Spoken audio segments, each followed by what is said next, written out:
Welcome back. Today we are doing brake pads. So front brake pads are low, the MOT raised that issue. I've just taken my wheel off and I'll show you that in a second. But the brake pads are pretty low. I'm off to Wales at the end of April, so I need better brake pads.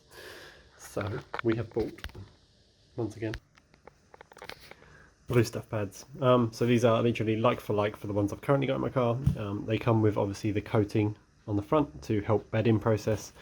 There are lots of different types. Throughout this video we'll talk about different types of EBC brake pads that you can actually buy, but these are ones that I go for. They are road legal now, they've got the rating for it, and they're known as basically track pads and fast street, kind of one step up from yellow EBC brake pads. So that's what we've got on the car. Obviously you're going to need Ceratec brake grease. Obviously I'll show you that throughout the video. But yeah, let's have a look at the car. Let's see what current condition my current brake pads are in. So these are the current condition of my brake pads. As you can see, they are pretty low. I'm assuming the back ones, I can't really see them. I'm assuming the back ones are probably the exact same. Ignore the rust. The car basically gets used once a weekend, and that is literally it. Hence the rust build-up. The discs themselves have no ridge on the outside, which just goes to show that I think they're the USR discs, if I remember correctly. The USR discs mixed with like a trackpad. The trackpad's designed to wear down, keeping your kind of disc in a better condition, so allowing you to basically just change the pads rather than the whole setup. Either way, we need to get onto the back of these bolts here. I can't remember what size they are. They might be 10, they might be 13, they might be 12, who knows. And then we'll basically pop this caliper off, which will allow us to get the brake pads. We'll have to wind the piston back. It looks like we're in for a slightly longer job. I mainly just took the wheel off just to check, but yeah, they're a bit too low to kind of survive another month driving, in my opinion. So you need a skinny 17 for that bolt. You have 13mm on this one. Obviously you can use a socket if you want, but I've just got a ratcheting spanner. And then once that's off, you take this out. So I'd always recommend using thread locker. It's a new thread locker every time you put kind of bolts like this back in. So then that releases basically here, as you can see. So that part's now released. I'm now just going to do the other side, and then we can take the actual caliper off. Once you do this, be careful with your brake lines, because obviously your brake lines, you don't want to hang stuff off of your brake lines, so it's best to kind of support it. You can tie it up to your springs up here if you want to, like a cable tie. I normally just rest mine on top of the caliper and, you know, risk it.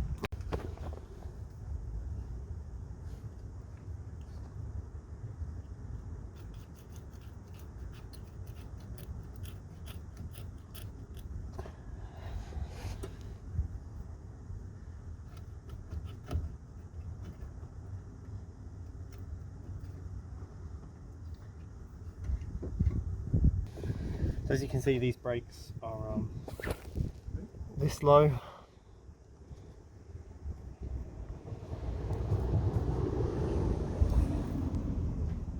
And you can see the top of them where they've basically heated up on track, and I say on track, they've just heated up and obviously started to crumble a little bit at the top there. The actual pad itself is still intact. So now what we want to do is basically remove these. Sometimes you get new ones in your brake pad packs. You don't necessarily need them, they're basically just sliders for your brake pads themselves, but you do want to clean out these channels here. So make sure you clean out those channels, because that's where your brake pad slides forwards and backwards. It's pretty important. So that is the first thing we're going to do. I'll come back, I'll clean some of this up, and then you can kind of see the important parts. So while we're kind of at this point, I just want to talk about the different pads that you can buy from EBC. Obviously there's probably more than I'm about to mention, but these are the main pads that most people will see on websites and go and buy. So these pads range from Ultimax, which is their lowest budget range pad. It's meant to be OEM spec, but I mean, it's just a budget brake pad. In my opinion, don't buy them. There's no point. You should just buy OEM Ford brakes, which are perfectly fine for the Fiesta. they're good pads. So yeah, don't buy the Ultimax, no point. You've then got the green stuff pads. Once again, they're like an economy pad basically, like low wear, low dust. Once again, the stopping power, for all of you guys who are probably watching this video, you're probably modifying your Fiestas, so you're going to need a little bit more stopping power. So once again, don't buy the green pads, there's no point. Reds are where it starts to get a bit more acceptable, I guess. So red pads are, let's just call them a medium range pad. Better braking, a bit more dust I think, but obviously dust comes with braking, you're always going to get that. But yeah, so they're the kind of entry level pad that I would say to go for. But once again, OEM Ford pads are really good, so just bear that in mind, like they do the job that you want them to do. Finally, we've got yellow pads. Yellow is basically what everyone raves about, or at least they used to, or I guess they kind of still do. If someone asks for suggestions of brake pads, most people, or the majority of people, will say EBC yellow brake pads. So EB yellow stuff, I think they're called. They're okay, they're alright. Probably a slightly above OEM Ford in my opinion, from what I've seen and what I've heard in the reviews and stuff. Are they worth the price? That's up to you guys, obviously. Then we're moving on to blue stuff pads. These are the ones that I personally use. So yellow stuff are for like fast street is what they call them, and the odd track day or something. I can't remember how they word it, but basically a one-off track day. Blue stuff, they are a track orientated. I don't know if I'm saying that right. They are a more focused track pad. So they are basically more designed for on track. To my knowledge, they've recently passed the R90 approval, which basically makes them road legal. So they are also advertising them as a road spec pad with that track capability with them, which basically means they hold their braking potential at lower temperatures as well as higher temperatures. So you've got that wider band of braking range. And then one step above blues, you've got orange, which are a dedicated track pad for their colour system. Basically with their colour system, that's how that goes. So orange is the top, Ultimax is the bottom, and then obviously you've got all the colours in between. Orange, like I said, dedicated track pad. I would not recommend using them on road, because if you're just doing a normal daily drive and you don't drive like an absolute moron every time, basically it won't be hot enough to allow the pad and the disc to bind together to give you that braking potential that you potentially need in an emergency situation. So don't buy oranges if you are just doing on the road stuff, basically. Don't buy oranges.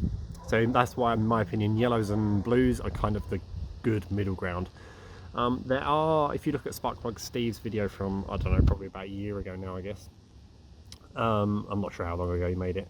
There are two other ones out. They look like they're very track focused pads, but apparently they're really, really good. So I would highly recommend that. Obviously, if you are looking to do a brake upgrade, for the rears, the ST180 carriers are a great option. Keeps the back in line, so when you slam on the brake, the back, rather than it kind of fishtailing a little bit, where the back doesn't have the stopping potential of the front, you're kind of evening the braking pressure up, which is a nice addition in my opinion. So ST170 carriers for the rear. Otherwise, you're looking at buying big brakes, so more pistons in your brakes, applying more pressure or more even pressure to your brake pad and your brake disc, which obviously in turn allows you to stop a bit quicker. All I would say is that when you're doing this, bear in mind that tyres are the only thing contacting the ground. You could have the best brakes in the world, but if you have rubbish tyres, you will not stop faster than a person with normal brakes and good tyres. It just won't happen. So make sure you've got good tyres if you are planning on doing brake upgrades as well. Tyres are the most important thing. So one more thing before we basically put the brake pads back on. So I'm going to clean up these channels as well. You can also take this out and clean this up. So I'm going to add a bit of Ceratec grease in there, but as you can see, it's actually really good condition. So that basically slides onto there, and then you slide the rubber, which I can't do at the minute, back over there, and that's how that's seated. How to know which way around to have your pads. Look at the pad. One has a massive piston mark.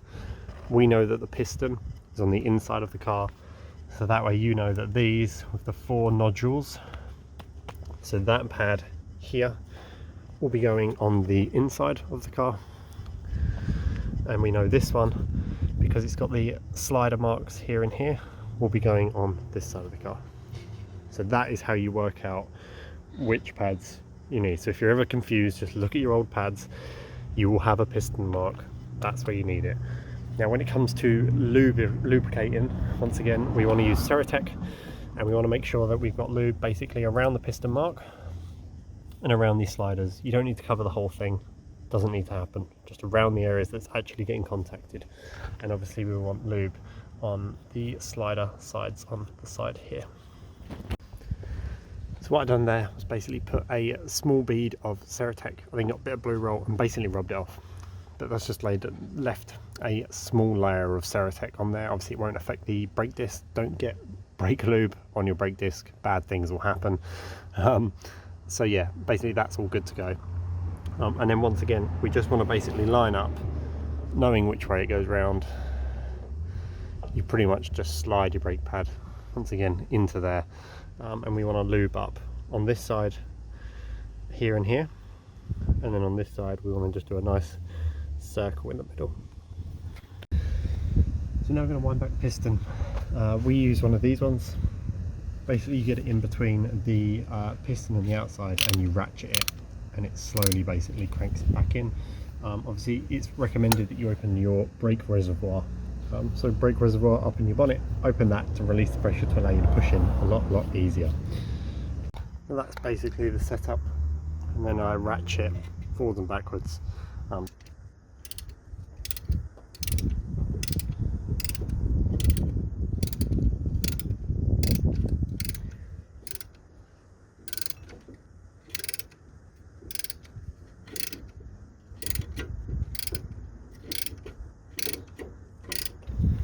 See, the piston's now fully back in, and now we can get the brake piston itself. We can slide that back on nice and easily to the main body. So once again, I have cleaned these out and put Ceratec on these before obviously I've replaced this. So yeah, that is now back on. We now need to line up back here, re-bolt it up. Once again holding that with a 17, that with 13, and then this brake caliper is in theory complete. 200 miles is what's needed, so 200 miles of kind of urban driving, which basically means just poodling along, doing your normal braking, and not using these either in an emergency situation or kind of a racing situation, so are you not slamming on your brakes, because basically we want to just create a nice layout. Now the beauty of having the same brake pad, i.e. I've gone from blues to blues, is that I've already got the blue brake pad formula, or the dust itself and how it's built, on my brake disc. So in theory these will take a lot less time to wear in, and once I've got past the brake coating, like I said, there's that layer of brake coating on it, I should be able to then do the braking process, which is 60 down to 20, like 5 times, so big heavy stops, 5 times in a row, get them nice and hot, and then allow them to go for, you know, a 10-minute drive afterwards, and just allow them to cool off, and then you'll have good working brakes. They do say it takes up to 1,000 miles of urban driving for them to actually kick in as they should be working. So if you get these pads and you're like, oh, why aren't they braking very good? It's because you haven't done the braking process and you haven't followed their guidelines. So it's 1,000 miles of urban driving before they say that these pads work at their kind of peak performance. So there we go, new brake pads, new blue stuff pads on my USR discs, which once again have no lip whatsoever, which is good. I know they look a bit rusty, but they will do. They've sat on the drive over winter for like the whole year. So yeah, all done. Once again, these are all tightened up. I've lubed inside of here. As you can see, I've cleaned it up a little bit. There's still bits here and there, but I mean, they're just going to get covered in brake dust after 2 trips anyway, so I don't care too much. So yeah, that's back on. Probably going to put a tiny bit of just a little bit of Ceratec, or maybe copper grease or something, just on you can see where they contact here, just because the wheel's a little bit hard to get off. So I might just put a tiny bit on there. Once again, do not touch your disc itself. But hopefully that helps anyone who's looking to change or choosing EBC discs or pads, and how to kind of change the front ones. It is super simple to do as long as you get the pads around the right way. If you don't get the pads around the right way, you'll notice uneven wear, where basically it's contacting wrong. So that's the most important thing, get them around the right way. Use Ceratec grease, don't use copper grease. Copper degrades rubber, so you don't want to use copper grease inside there, even though a bunch of mechanics will tell you to do it. It's just not worth it. You'll degrade the rubber. These should last a lifetime, to be honest. But anyway, hopefully that helps. Thank you guys for watching, and I'll see you guys in the next one.